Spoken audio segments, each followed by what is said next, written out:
From now on, we're going to live here and take care of Mom, my sister-in-law declared, her tone making it clear there was no room for discussion. She's getting older, and it's not easy for her to live alone. Exactly, my brother, Anthony, agreed with a casual shrug, so you don't have to worry about her anymore, just focus on your own family. Their confidence only fueled my frustration. But why so suddenly? Don't you think it's unfair to make such a big decision without even consulting anyone? I demanded, my voice trembling with anger. No need to get caught up in the details, Anthony said dismissively, it's already decided. I walked away, but unease settled deep in my chest. Why had my brother returned so unexpectedly?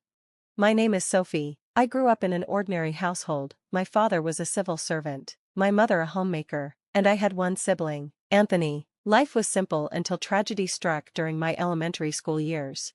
My father died suddenly in a traffic accident, leaving my mother to raise us alone. Having spent her entire life as a housewife, stepping into the workforce was a daunting challenge for her, but she did it. She took on multiple part-time jobs, sacrificing sleep and comfort to keep us afloat. We had to sell our home and move into a small apartment, but thanks to her determination, along with my father's small savings and insurance, my brother and I made it through school without major hardships.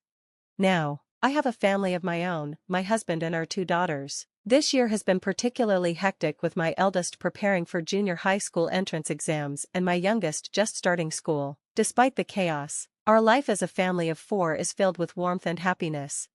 I met my husband in college, and we started dating soon after. We both wanted to get married, but I couldn't bear the thought of adding to my mother's financial burdens. Instead, we decided to save up for our wedding ourselves. After graduating, I worked hard not just to build our future but also to support my mother. Sending her a monthly allowance felt like the least I could do to repay her for all the sacrifices she made.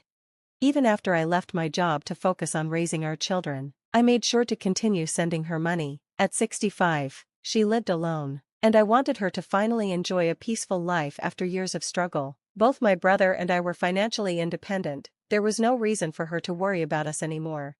But my brother's marriage had always been a mystery to me. He had a long-term girlfriend from junior high, and everyone assumed they would eventually marry. She was a sweet girl with a warm smile, but when my brother finally introduced his wife, she was nothing like the person we expected, glamorous, heavily perfumed, and exuding an air of someone who worked night shifts. My mother and I were stunned, but my brother married her without hesitation. There was no wedding ceremony, and after that, he vanished from our lives. No visits, no calls. For years, I often wondered where he was, if he was happy, if he was even okay, but I had no way of finding out. Then, one day, my mother called, her voice fraught with unease. Sophie, I don't know what to do. Can you come over now? Alarm bells rang in my mind. What happened? Are you all right? I'm coming over right away. When I arrived at my childhood home, I was met with an unexpected sight, cardboard boxes stacked in the entryway, as if someone had just moved in. Mom, what's going on? I asked, confused. She hesitated before answering. Well, Anthony is here. What? My mind reeled. Just then, my brother appeared, grinning as if nothing had happened. Hey, Sophie, long time no see. From now on, we're going to be living here, he said nonchalantly. I barely had time to process his words before my sister-in-law chimed in with a bright smile. Hi, Sophie, it's been a while. Anthony and I have decided to move in and take care of Mom. She's getting older, and it's not good for her to be alone anymore, so we'll be staying here from now on. That's right, Anthony added, so you don't have to worry about Mom anymore, just focus on your own life. Their casual attitude made my blood boil. But why so suddenly? You made this decision without even consulting anyone, I argued. It's done, no point arguing, my brother replied coolly. Anyway, you can go now. His dismissiveness stung, but what unsettled me most was my mother's expression. She looked uneasy, yet she said nothing. From that day forward, my mother's life changed completely. My brother and his wife took over the house, and something about the whole situation felt off. After years of absence, why had Anthony suddenly decided to take care of our mother? I tried to check in on her, but they made it impossible. My calls went unanswered, my visits were met with locked doors. All I could do was wait, worry, and hope my instincts were wrong. Then, one day, my mother arrived at my doorstep unannounced. The sight of her made my heart drop. She was frail, thinner than I had ever seen her. Mom, what's wrong? You've lost so much weight. Are you even eating? You look exhausted, I asked, panic creeping into my voice. Her eyes welled up with tears. Sophie, I don't know what to do anymore. She took a shaky breath before revealing the horrifying truth. Anthony and Ariana took everything. The money you've been sending me, my cash card, gone. They've turned the house into a mess. They eat and drink as they please, but all I get is one instant meal a day. They say, you're old, you don't need much food. Her voice broke. I can't live like this, but they won't let me leave. They told me if I'm not there, they won't be able to claim the inheritance. Tears streamed down her face. She looked completely defeated, this woman who had endured so much, who had always found a way to smile through hardship. Rage surged through me. How could Anthony do this? How could he treat the very woman who sacrificed everything for us like a burden? I clenched my fists, my voice steady but firm. Mom, you don't have to endure this anymore. I'm going to fix this. They have no right to take advantage of you. I didn't know what my brother's true intentions were, but one thing was clear, he and his wife had crossed a line, and I wasn't going to let them get away with it. Convert the given script into Mexican Spanish as per given script. After thinking long and hard, a solid plan formed in my mind, one that would finally teach them the lesson they deserved. Without hesitation, I reached out to someone who could help. A few days later, I arrived at my parents' house, fully prepared to put my plan into motion. Anthony's eyes narrowed the moment he saw me at the door. Sophie, what are you doing here? His attempt at confidence was betrayed by the nervous edge in his voice. I met his gaze steadily. You know exactly why I'm here. He feigned confusion. I really don't know what you're talking about. His weak attempt at playing dumb only reassured me that my plan was unfolding perfectly. I held up a document and tapped it, then explained this eviction notice. Anthony's face paled. Eviction? What's going on? Did the landlord send this? I raised an eyebrow. Did you even bother reading it? He hesitated before muttering. No, not yet. I sighed. You should have. It clearly states that the rent hasn't been paid in months. Have you been paying it? Anthony's brows furrowed in confusion. Rent? Isn't Mom taking care of that?